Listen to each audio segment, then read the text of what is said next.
bienvenue pour un court instant avec une bonne idée dedans. Et moi je vous propose 17 ans à jamais de Gaël Aymon, qui est un roman absolument fabuleux que j'ai lu cet été, où on va suivre Marthe et André pendant la Première Guerre mondiale. Ils ont tous les deux 17 ans.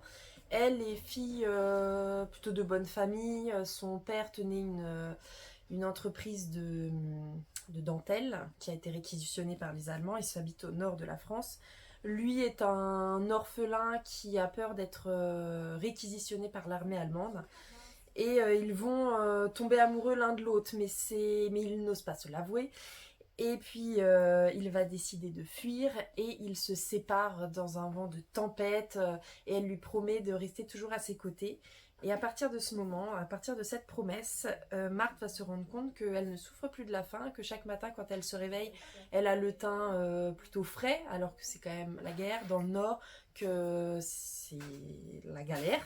Je sais pas si on peut vraiment dire ça, mais bon, c'est dur. Et en fait, elle ne peine pas et elle va se rendre compte qu'elle ne vieillit pas. Et on va traverser les époques en espérant qu'il se retrouve, puis essayer de comprendre.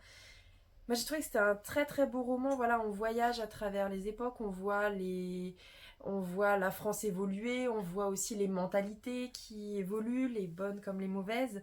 Et enfin voilà, et puis c'est aussi une belle histoire d'amour. Puis on se pose plein de questions. Il y a plein de personnages qui disparaissent, qui réapparaissent, forcément. Enfin, on parle de la Seconde Guerre mondiale, des camps. Et je l'ai trouvé même très actuel parce qu'on voit en fait comment les choses peuvent basculer. Voilà, un très très beau roman que je vous conseille vivement. À très vite!